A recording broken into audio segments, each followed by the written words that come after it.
Well, here's something interesting. I'm down here in Corktown today, and I drive by these churches all the time, and one of my big hobbies, I guess you'd say, is collecting stained glass. I try to get religious themed stained glass when I can. It's kind of hard to find.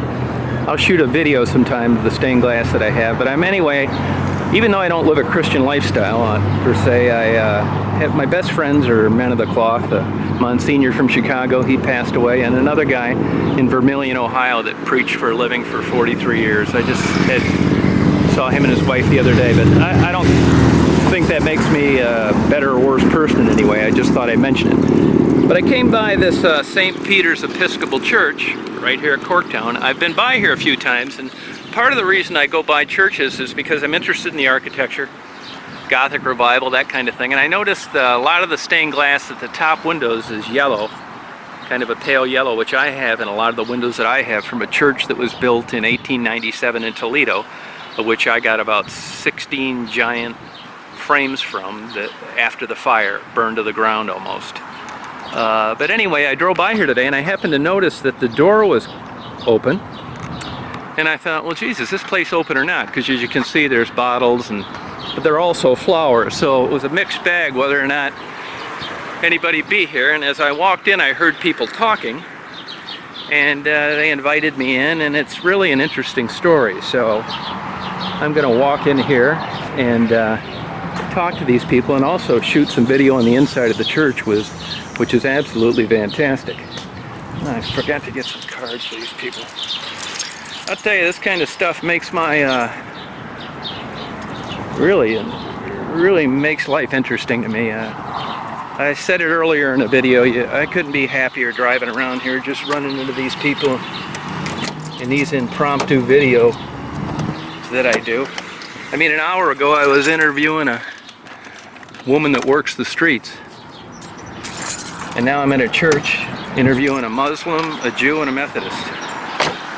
They don't come here to worship, but they're involved in the community, and they're trying to make Detroit a better place, and that's just super compelling. And they're nice.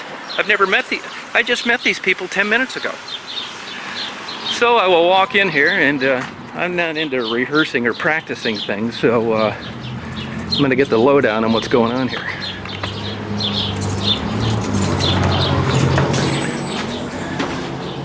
So they're down here.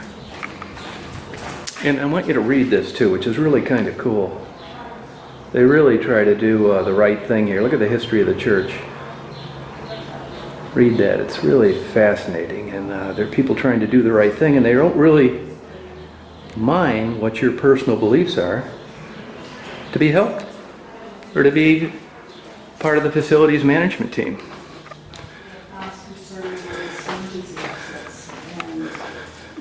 Can I do it? Yeah, come on in. Here's some cards. Awesome.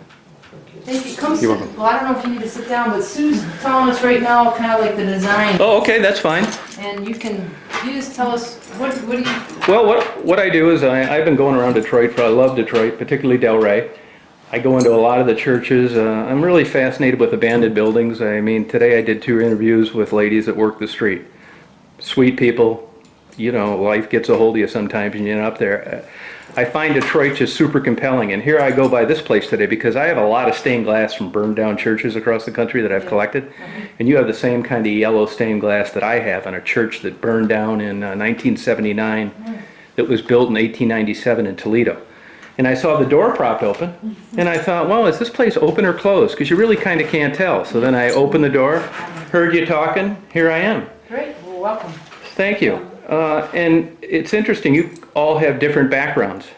We do. So not everybody's a Christian. No. And you're of what? Jewish. How about you? I'm no religion. How about you? No. And you're a?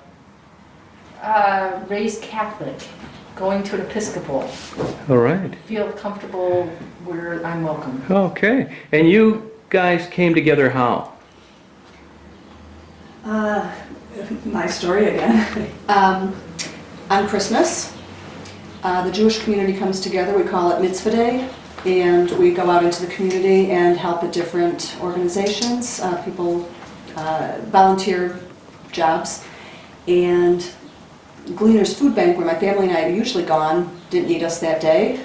So I contacted the Jewish Federation, and Janet in St. Peter's here had requested any volunteers to help clean up and fix up aspects of the church. So we came and we cleaned and we fixed and we did, and Jen said, oh, we're going to call this the Goldsmith Family Showers here, and explained to me what had been attempted in the past. And I thought about it the next week, called her back, and I said, how serious is this program? I'd like to be involved. And she called former committee people together and new people, brought them on board. And since the beginning of this year, we've been meeting regularly, hashing out what we want, what we need. We've had surveys done to determine that the need is here. We've gone and visited other area showers and soup kitchens to find out what they've done, how they've done it. And we're narrowing down what we want, what we need. Interesting. Going to work on our fundraising. Now, part of the Jewish faith, as I know it, is to leave the world a better place than when you came into it. To come along, repair the world. Okay. And do you practice the Jewish faith as well? Mm-hmm. Okay. And what kind of work did you do throughout your life? I am a florist by trade. Okay. And I do bookkeeping for the family business. Interesting. So everything is very varied. Okay. about me. And this lady at the end of the table? Yeah, I work in the soup kitchen, so I wanted to volunteer and help people. Okay. So I went to the soup kitchen, I was serving people, and then I figured out that these people really need showers.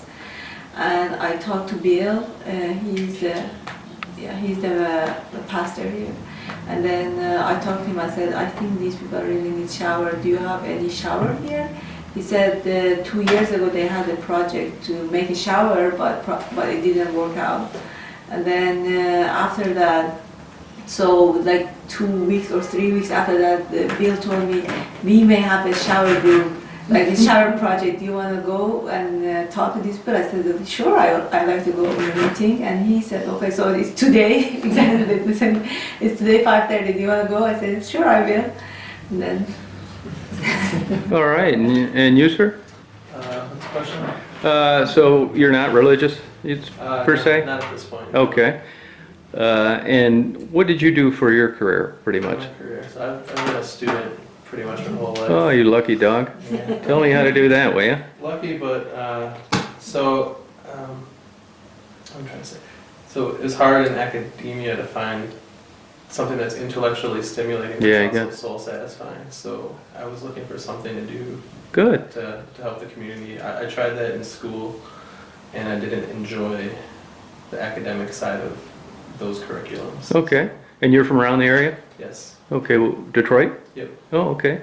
And the lady that greeted me when I came in, Yeah, you hi. practice what religion? I would say I'm a practicing Catholic. Practicing Catholic. And you came about this place how? The Good Friday Peace and Justice walks that brings many faithful to the city to do the Stations of the Cross probably brought me here 20 years ago. Okay. And then, but because of its inclusivity, being in an Episcopal church, a Methodist pastor, Catholics running the soup kitchen in the basement, and as well as including people of same-sex couples, Mm-hmm. that inclusivity and welcome and really focus on social justice brought me to actually worship here. Okay. So these are Sunday services? Sunday service? Just one? One Sunday service at 10:30 in the morning. Okay, so it seems like with what everybody said that it's basically an act of benevolence here on what they can do for the community, and that your Well, beliefs are individual. That is true. I think everybody has their own beliefs, but I think the emphasis of the charisma of this special place is on social justice and system change. Interesting. Yeah. And is what kind of people generally show up here on a Sunday? Is it all walks of life, or do you have a regular congregation, or you never know? It really is a mixed bag, both of income, races, denominations, because of the welcome and the focus of we're just not going to practice faith inside, but our spirituality inside walls, but let's go out. For example, this room is the library of the Social Justice Beehive. The building's called the Social Justice Beehive. There's a lot of people doing different things to help address inequalities. And so that's kind of fun. Now, as an example, prior to the Supreme Court ruling on same-sex marriages, Yes, would same-sex couples have been welcomed here? absolutely. That's why I came 4 years ago. Okay, Yeah. all right. We've conducted same-sex unions and now marriages. And, and is it the pastor that runs the church that does the marriages? Honestly, I'm not an expert on the policies between the Episcopal and the Methodist. Yeah, he's probably just the witness to the marriage. Yeah, although I think I know the Episcopal Church just recently has changed their policy and allows the pastors to be able to do same-sex Okay, marriages. all right. I'm not quite sure about the Methodist. And what are the goals for this church in the immediate future? This church or this shower committee? The shower community, sorry. I'm going to let one of my friends here answer the question. So. I didn't stump you on that one, did I? No, just, If you could envision this place 5 years from now, would it be much different than it is now? Oh, man. oh yeah. And in what way? What do you hope for? Pray for? We don't need to provide showers to anyone anymore 5 years from now. Interesting. There are no homeless. Okay. But maybe by year 3, every single person who needed to have a shower, they get a warm, welcome, warm meal, but then they can go right down the hallway and get a shower to have their hygiene issues addressed as well. So is this more of a building to you than it is a church? I think God is present everywhere if you're attuned to God's Spirit. Okay. And so that might not be answering your question directly. This is a place where we gather, but if you carry the spirit of love, you're going to carry the Spirit of God wherever you go. Yeah, this is really unique. I mean, I'm glad that I happened to stop by. You're welcome. Now, you have any questions or? Why did you come here? Give me the camera. Well, Give me the camera. oh, you want to do that? You can just hold it, just don't touch a button. I came here because I really have a fascination with church architecture. I collect stained glass, particularly with religious themes. And I really wasn't sure if this church was open or closed. So for the first time, I saw the door propped open, walked inside and heard you talking and Yeah. said something and we came out and here we are. How do you feel being used by God today by coming in the exact same moment that we were talking about? Hey, how do we develop a website, get the message out about what we're doing to helping people with homelessness and their hygiene issues? You walk in the door. You have the expertise of doing exactly what we were hoping to do, and in you walk. Well, you know, it's a leap of faith. And Christianity is not only belief but a lifestyle. And I would say I'm kind of at the crossroads. And I would like to think that that's how I ended up here. But I'm kind of iffy on it. I know that's probably not good, but I feel a little more comfortable telling this group of people than I would if I was in a Catholic church. It'd be a more difficult question to answer. So it seems like you're allowed to think independently, and if you're not exactly on the same track as everybody else, you're still welcome. Yeah. And that's very appealing. And I'm all for helping the community. I mean, there's a lot of ways people end up in situations that they are, and as I said, I interview women in the street, and I haven't met one yet that wasn't a sweetheart. Sure. And what would you say your faith tradition is? I'm a total nature nut. I've been a Christian in the past. I think I'm a good guy.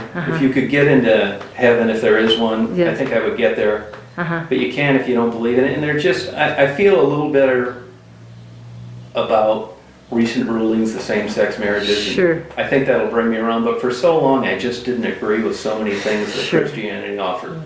Well, I'm saying this because when you, Tom, as a walking miracle, when you walked in this room, today you were used by God and you helped us today. Well, Just by walking in the room. So, in the Bible it says, well done, my good and faithful servant, you've done well. So, God would be proud of you today, Tom, and probably has been proud of you for his whole life. Your whole life. Are you quoting the New Testament? I think so. I'm not a pastor, but I will check on where that scripture comes from. Well done. Now, not to put a wrinkle in a good interview, but from a Jewish perspective, what's your take on it? My take on, Me being here. You said God, but did you mean Jesus? I think God comes in a lot of different forms. Okay, and And- how about you? Because honestly- same thing, that God comes in a lot of different forms. Just having belief in humanity. I think, I'm not sure how to phrase it. You know, excuse The me, word- but I asked that because I always had a problem with good Jews that I knew not being a part of heaven if it existed. That really bothered me about being a Christian. It just didn't seem right. And the Buddhists, the same thing. So that's why I was interested in what you had to say.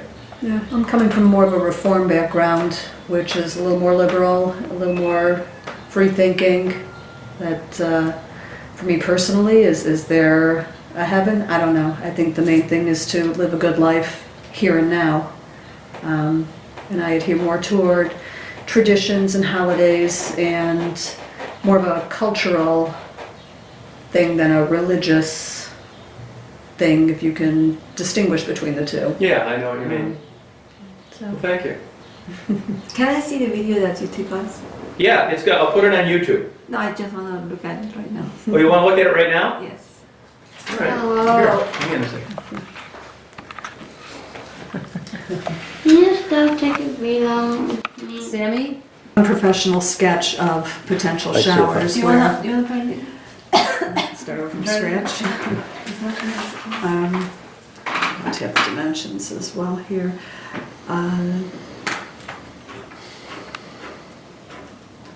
Let's see, so these would be doors leading in, wall, countertop with 2 or 3 sinks. There's the window up above here. Stackable washer and dryer. So this is potential model floor plan for Okay. our upcoming shower. So this is our shower right now, and this is the storage room that we had before. And so we are using part of the storage room to use the to make the showers. And then this part is the reception part. Okay. And so if you could take a video of the right now. The Yeah, I'd like to. Sure. Let's go down there. Let's go. Yeah. do you want us to? I can do it. Hey, Tom? Yeah. I just Googled that verse. It says, well done, my done and faithful servant. It's Matthew 25, Matthew 25, verse 23. Oh, okay. All right. Well done, good and faithful servant. You have been faithful with a few things. I will put in your charge of many things. Come and share your master's happiness. All right. There you have it. Thank you. New Testament. So this is all from here. There. Have you been in Detroit a while? No, I came to Detroit 4 years ago Oh, okay. for my PhD. So you just have to turn on the light. Where did you come from? Iran, Oh, okay. I think the light. She turned them on, but I wasn't looking where.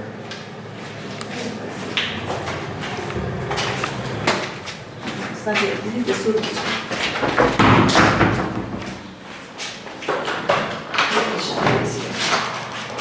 Oh, yeah. She turned the light on. I thought it was like right around here. See it? Maybe on the other side. Can you just hold? Yeah, yep, sure.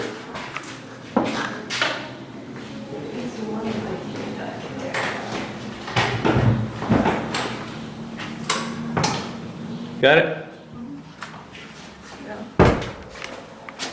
So Yeah, okay.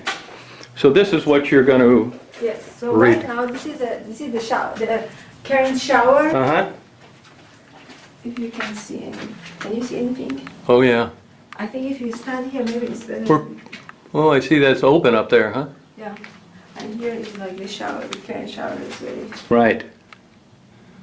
Okay. And here is the laundry that she was talking about. Uh-huh. So we wanna like ruin this wall, Yeah. and then we will make the showers like this way. So Yeah. this wall up to the, like, if you go to the storage room, there will be showers. Okay. And then there will be the panels for like sinks for washing, like for shaving. Yeah. And this part will be the dryers. Oh, nice. Now, do they have some dryers lined up yet or not? Not yet. No. Okay. Washer and dryer, they will be here. Oh, okay. Still we are working on it. All right. Yeah. That's our plan. Good. And how long would you say that'll take, or you don't know yet? I think it will be like maybe if you can, like 6 months. Probably. Oh, okay. All right. Because we are very close right now. Oh, okay. Yeah. Go ahead. Now, she showed me, but could you show me in the church too so I could videotape it? Like inside the church. Yeah. She took me in there already, but I didn't have my camera. You should ask her. because Yeah, ask her. Okay. I don't want to interrupt her though. it's fine. I should ask her. Okay. Okay.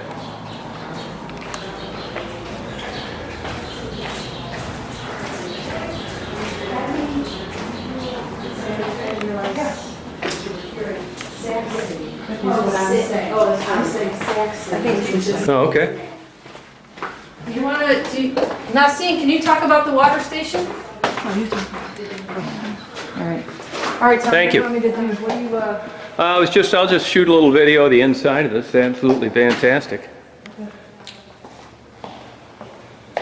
So, has anybody ever pried their way in here when they shouldn't have, or has it always been pretty secure? Because I noticed looking through the showers, there was some open glass. We have 120 people every day in the soup kitchen in the basement, and downstairs underneath this church. Oh, okay. And we really have never, ever since I have been here, we have never been broken into. Oh, nice. We have, some really nice, altar and brass, but no, people respect. There's a saying in Detroit, you play, you pay. That's So if right. you play with goodness and kindness, These Pewabic tiles? they are. Okay. They are. Where did they come from? Quabic piles? Yeah, I know where they came from, but how did they end up here? I don't know, to be Okay. honest, I don't know. So this is the St. Peter's water station, and there's not too much water left, but we had a caravan of people from Canada and other states. Canada, huh? How'd they find out about it? Well, this is, it's international news that the city of Detroit is shutting off people's water. Oh, gotcha. I mean, the UN came. Really? And so the UN came and had hearings about how water is a human right, protests. Okay. So this is a water station Uh-huh. to help people if they don't have water in their homes, we take water to them. Okay. And it's also we also have a water hotline. Oh. So if people need help and they need help with their water bills, right, so this is again, the water is human right. This is the people who can use the hashtag Detroit Water or the National Nurses United. Again, a lot of support, or trying to get a lot of support to help people. With Yeah, has the city been okay in working with you, or? The city or they don't? says they have payment plans, but really, it is really difficult to navigate for people who are facing water shutoffs, Gotcha. especially people who have suffered, who've been taxpayers and, Yeah. but have fallen on whether it's a medical issue. or- Yeah. Do you see Detroit is improving lately? Oh, absolutely, Okay, absolutely. good. And give me a couple examples of that. I would say the involvement, I mean, you saw the people around the table at our small water committee. Yeah. People who care and want to contribute in a way, and that's really exciting. I would say that there are, the housing issue, Uh-huh. there's a demand for housing, where it used to be that you could pick whatever you want in terms of house. Uh-huh. Now there's a demand for it, and I think there's some systematic changes that are happening in city level government. Do you have a choir? We do not have a choir. Do you sing? No, you wouldn't want to hear me sing, believe me. We're looking for a choir director. I think you'd be good. Huh? Nobody'd show up anymore. That looks like an original painting. Could be. I don't know. Yep. Well, that's certainly nice. And is this original glass? Oh, yeah. It's in unbelievable condition. Yeah. Yeah, this is a gorgeous building. Yeah. So you're going to have some fundraisers I could help you out on? Yes, we are. This is just the beginning process, Paul. I mean, there's Yeah, it looks like a people- Russian Orthodox painting. Good question. Yeah, very nice. And about 120 people, that's great. Now, have they offered in any kind of way? Downstairs, and on a Sunday, you'll have probably 40, 45 people here. And who makes the food? It's a potluck. Everybody brings the food on a Sunday, and we all share after service. Oh, okay. Yep. Now, I presume you're married? I am, been married 3 times. Oh, wow. Fortunately, And unfortunately, you're- because what? I had to, not because with different people, with the same person, because I have a same-sex partner. Oh, So I had a ceremony on Belial, and then we went to Vermont to get a civil union, and then we went to New York to get a marriage, and now because we wanted to get married, and so at that time, 11 years ago, the only thing we could do was get married on Belial, or have our ceremony in Belial, and at that time, it was the only thing that was available was civil unions in Vermont. yeah, right. Yep. So, Well, good for you. Congratulations. thank you, Tom. I guess that ended being a Catholic, didn't it? What's that? I said that would have been tough to continue. Well, The guy who married us on Belial was a Catholic priest, Tom. see, because my friend would have done that, but he would have gotten in a lot of trouble for it. So I bet you he did. Do you know this? Did he do it as a man of the cloth or the witness for the marriage? There's a big difference. At that time, it was neither, because there was no, Oh. it wasn't in the church, and it wasn't a civil, Gotcha. even the city of Detroit or the state of Michigan didn't recognize it. Oh, So it was okay. our ceremony, Yeah. but he presided over it. Oh, okay. Right? Yeah, yeah. But, yeah, Now, was he a practicing priest? he is, Still? he is. All right. Nice. No, That's the way it ought to be. You got my Well, vote. the church is not buildings, and the church is not hierarchy. Jesus was born in a barn, so. Now, how about this, get though? out When you there. get back to the Old Testament, like Yes. Sodom and Gomorrah and stuff like that, Sodom and go ahead, ask your question. and in the New Testament, in a Yes. couple other places, Yes. it conflicts with same-sex marriages. How have you worked that out?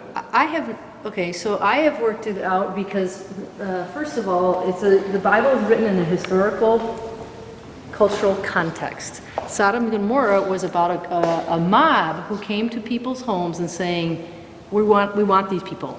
Basically want to rape your guests. And culturally, hospitality was a very important value, a societal value. So to have a mob of men wanting to rape guests, and in fact, they raped the women, which was also a tragedy. So there, in the cultural historical context, was it the mob mentality, the lack of hospitality, and the way they wanted to have same sex? See, the now that- raping Yeah. is what could be said no. But I'm going to tell you my personal story. My personal story is that I read the Bible every single day. I was a lay missionary in El Salvador when I was a young person. When I understood my sexuality, I'm like, wow, I don't belong. Like, what's happening? Why did God make me like this? I stopped reading the Bible because I saw those passages that you're referring to, and I didn't understand them at the time.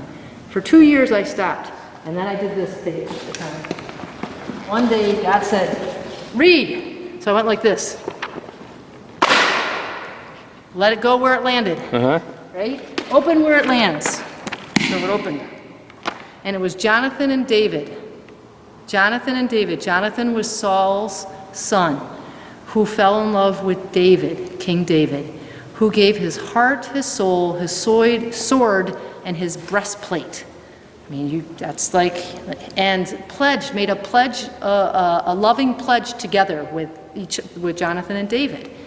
And I'm reading this and I'm thinking, Jonathan loves David. And they made a commitment. And here it is in the Old Testament.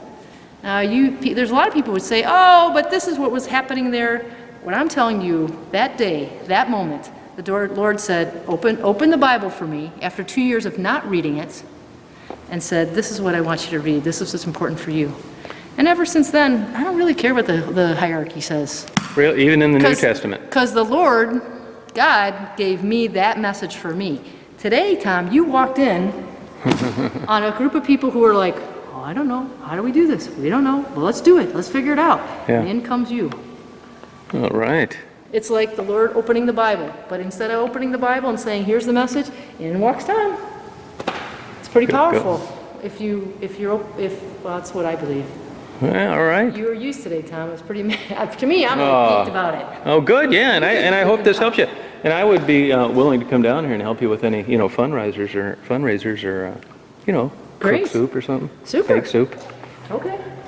So potluck, and do you have enough food for all the people generally? Yeah. Oh, okay, Mostly. okay. I mean, actually, after Sundays, there are more and more homeless people coming at our Sunday service, and they don't bring usually the food, but it's the people.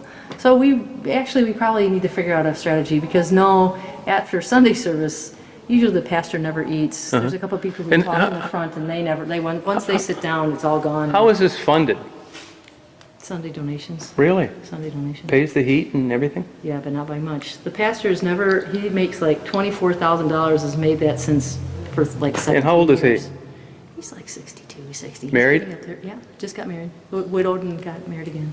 All right, he sounds like an Peter- interesting guy. I'd like to interview him sometime. I'm not Peter. Bill Wiley Kellerman is his name. Okay. And people in the neighborhood or in the city, he's called the activist pastor. Oh, okay. Meaning people who are activists, who are trying to do social change. He shows up for people like that. Okay. So, anyway. Well, thank you. No, Tom. I thank you. Yeah, I appreciate it, you know? You're awesome. So I will put this in on the chosen one, you know, my YouTube name. That has got nothing to do with religion. Okay. For a while, Google is getting you to change your personal name to your internet Yeah. YouTube channel. So it kind of picked it for me. I mean, I'm not trying to like. That's fine. It's not at all connected to Yeah. chosen one like you're thinking. Yeah. So, Well, we would love.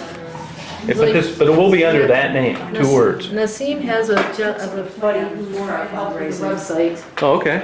right? Naseem has a buddy who's helping with the website. Yes. And one day